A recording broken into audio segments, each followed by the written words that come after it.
Hey, we are live and we're just so excited, Dr. Vijay. This is the book launch day. It's an amazing day. And, I feel really privileged, Dr. Vijay, to have worked with you on this book and to be listening to all the interviews with doctors, with all these specialists, these heart centered people that are just bringing so many good things to this world. But talk to us about your book. Tell us about you. You're a cardiologist here in the Phoenix area. Tell us about your practice. Tell us what you do and how you serve the world. And I could go on and on because I've gotten to know you over these past months. But I would like you to share your thoughts. Sure. Yeah. No, I'm just so blessed to be alive, Becky, with all the pandemic that's going on. So every day is a beautiful day. You wake up and I have a bounce in my step and I have a smile in my face and song in my lips and love in my heart, and that's what keeps me going every day. And the reason for that is that the patients that I go to see on a daily basis, I feel as if they are the one who is struggling, and so my heart goes out for them, and I keep saying to myself that, hey, I'm here to help another person, and that is very fulfilling for me. So I'm a cardiologist here in Arizona. I've been here 30 years now.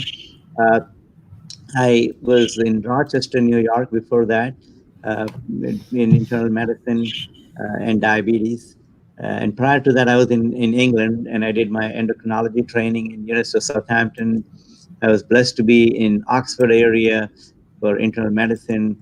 Prior to that, I was in India. I did my medical school and also trained in kidney disease. So connecting the kidney, the diabetes, and the heart now is a lot more meaningful than ever before. And so I practice cardiology, and it keeps me going. Heart failure is my subspecialty. I'm also a lipidologist, so I do prevention on one side, and then all the way up to end stage heart failure, uh, and then have patients referred for heart transplant to either Mayo or to Banner or to Tucson. And now Tucson is far now because now we have availability over here. So yeah, at every stage of the disease, from all the way from basic simple cholesterol management to end stage heart failure is what I do on a daily basis. But practicing more in the heart failure space, we started a clinic, we started a center. I started a heart failure center more than 20 years ago at Arizona Heart Hospital, and we were doing so good and we wanted to expand it, but at the time the business of heart failure was not there. Dr. Dietrich, who owned that place at the time, since he's passed away, a wonderful man, very visionary, he essentially said, Kris, heart failure is fantastic, you're doing great outcomes, patients are feeling better, living longer, but there is no money. He's a businessman, and he said there is no money in heart failure at the time. And I said it's expanded to multiple places around the state. And he said, if you want to take it, go take it, but uh, it's not going to be a good business model. And and then I was doing research at the time, and we took a lot of this to Scottsdale, where the practice out there embraced me and embraced all 12 people from our group, and we all started doing this. But Dr. Dietrich was right. The business was not there. We lost money doing managing and doing the right thing, Becky. Doing the right thing is tough because you don't get paid many times, and if you put a lot of money into your team building and capacity building to create a center of excellence, a lot of money goes in and drains in. If you don't get the money back, then you lose out. So then that's exactly what happened. And now more recently there has been a very interesting incentive, not only for doctors but also for hospitals, where uh, the mandate is that prevent a 30-day readmission for these patients who have heart failure. You keep them out of the hospital, and there is a lot of incentive for that. And then there is a penalty if they land up in the hospital within 30 days after getting out. That is now suddenly created opportunities and business models, and so we started a clinic, a center of excellence at the heart hospital. Again, I came back after I retired for a short time or took sabbatical, doing charity work around the world, in Africa and India and beyond. But it was very fulfilling for me. But I got pulled in by the Abrazo Tenet system, saying, "We need you to develop a center of excellence for heart failure. Please come."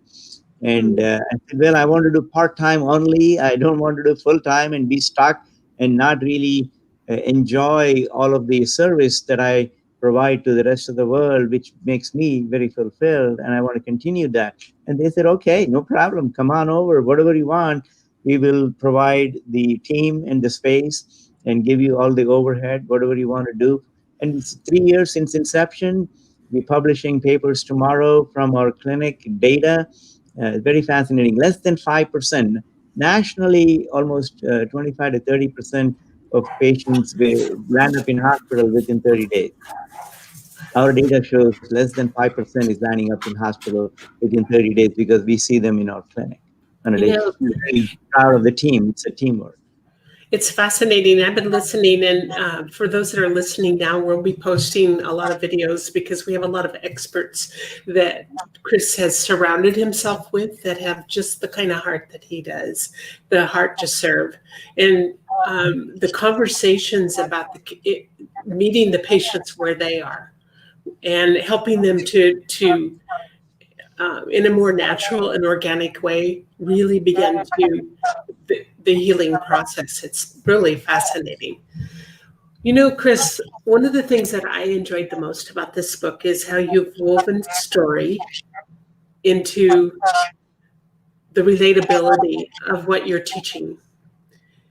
You tell stories of your patients that just intrigue, and you know what? The heart of a good book is storytelling. Talk about that. Tell us about what motivated you and what prompted you to write this book. Sure, Becky. It's the motivation is you, the audience, the people. You energize me to keep going because it's the reason why uh, you know I made it a point because my father told me once, it's education is the only thing that will stick to your DNA. Your money will come and go. Your house may get burned down. Your wife may leave you. Your dog is not even going to come jump at with you and play with you. It won't. None of those will happen. The only thing that will stick with you is education. I think that's one message I got from my dear father who passed away a month before I even graduated from medical school. But that kind of got ingrained inside my brain to the extent that I said, I'm just going to keep learning, and on a daily basis, if there's an opportunity, then I will learn. Uh, so I actually went back to film school recently, and I finished 4 courses, and then taking one more production design, and then hopefully something good will come out of all of that. But it's a learning on a continuum, and it's fascinating. Patients tell me the stories. It's your story that you tell me, then I kind of put it in the book, of course, de-identified and all that. Uh, but I talk to my patients because I just totally enjoy where they're coming from, what is the origin of their name. Just like you asked me my origin of my name, I can tell you stories. We'll be here for 2 hours. That's kind of the conversation that I usually have with my patient, because that itself gives me so much of energy and story, and that story I seek, and I ask them about what is it that they've done. Now at this age, maybe they're in their 70s or 80s or younger, whatever it is, they have done some amazing things in their life, and they are here very vulnerable and very susceptible to disease and to complications and towards death. So the apprehension is very, very deep inside their heart and brain. And for me now to evoke some of the past things that they've done in some most amazing ways is partly healing. And I bring it out and ask them those questions. What did you do before? What you get some amazing answers. Oh my God! I was once one of my patients turns out to be the president of a big big finance company. There is, I won't mention names, but big finance company in the world. And I didn't even know. And then realized this, oh my God, really? And had a heart attack and now with heart failure and I'm managing. But yeah, suddenly when the disease hits you, you could have been the president like right now. It's so totally heart wrenching for me to realize that our own president and the family are positive for COVID. I wish and bless them a rapid healing and take all the energy from me and get it into your system so you can heal very fast, because it's very traumatic to see anybody, going through this, and then somebody else out there, having positive COVID now this morning is really making my heart skip beats. That's the kind of storytelling that I learned from my patients in getting deeper into what is it that they've done, what they've accomplished, and what is it that makes them so proud. Some of the patients who I see are essentially being told that they have 6 months to live, and yet a lot of them are in the book. And when I go back and ask them, what would you, if you got better, what would you like to do? What did you do before that you have the expertise that you can utilize and then go and do it again until the disease hit you? What is it? And then they tell me, and then, okay, let's plan on getting you back to that space. Let's work together. So those are the things that, really makes me feel good about just going to work every day and be there for them. That's so beautiful, and it's heartwarming to see and to meet through these conversations that we've had in bringing the book out to the world.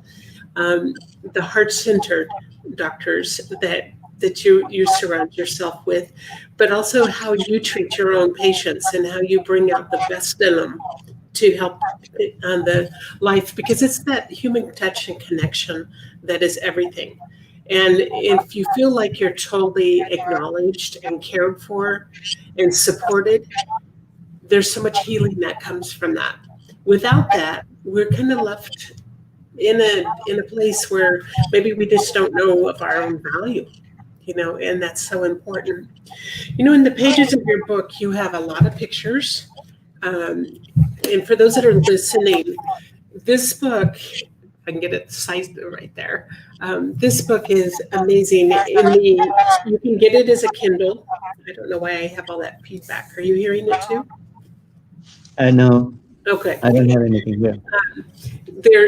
You can get it as a Kindle for $4.99 during this launch period. The full color of this, and I only have the black and white of it, will be $70, because it should be in the home of every family, in every doctor's office. Medical universities should carry this book because it's so incredibly informative. I want to read something to you if I can find it real quick. One of my clients, another author, she picked it up and she said this: "It looks good. I like the idea of videos incorporated. There are black and white pictures and color pictures in my Kindle, and I really love it. I've read some of it, and as a non-medical person, I can totally understand. I was a medical transcriptionist in my previous life, a career that required extensive education, medical terminology, and anatomy and physiology, just to transcribe the doctor's dictation because you had to know what they were talking about. I worked with hundreds of doctors. None of them could simplify the complex subject or any medical subject like he does." So, and I asked her, make sure you put that in the reviews. Very nice. Thank you. That's the first of many, many reviews that are going to be coming your way. But what touched me about this, and we are coming out with it should have already posted, but it's had some delays. The black and white version will be $25, so you'll be able to get a black and white, less expensive version if money does not allow you to buy the $70 version. But you use video in your book so people get the real essence of who you are as a person. You use a lot of illustrations, a lot of stories. the pictures are worth a million words, not just 1,000 words, as you put it in. But you talk about diabetes, and you talk about all the other diseases, the kidney disease, diabetes, all these other things, and how they intertwine with the overall well-being of a human being. And so I have to say, my hat's off to you. The work that went into this book is amazing. And I know the time and effort. You've done amazing things in your dedication to humanity, the philanthropic things that you do, the thought leadership that you partake in is amazing. And we are blessed to have you. Thank you so much for your kind words. Yeah, I'm very touched. Yeah, too many effusive comments. It's going to make me pass out. So. So we can't have that. We have another interview on the top of the next hour at 11. We have another interview. We will be posting all throughout as soon as we have a time to kind of catch up with all the things that are going on today. You'll be able to see other interviews of other doctors. You'll be so impressed about the caliber of people and the heart of the people that are looking for every avenue to really change the face of medicine today, change the face of wellness, change the face of doctor-patient relationships and care. And so we encourage you to pick up this awesome book and read it and share it with those that you know could most benefit. And we will see you again at 11 o'clock. Thank you very much, Becky. Really appreciate it.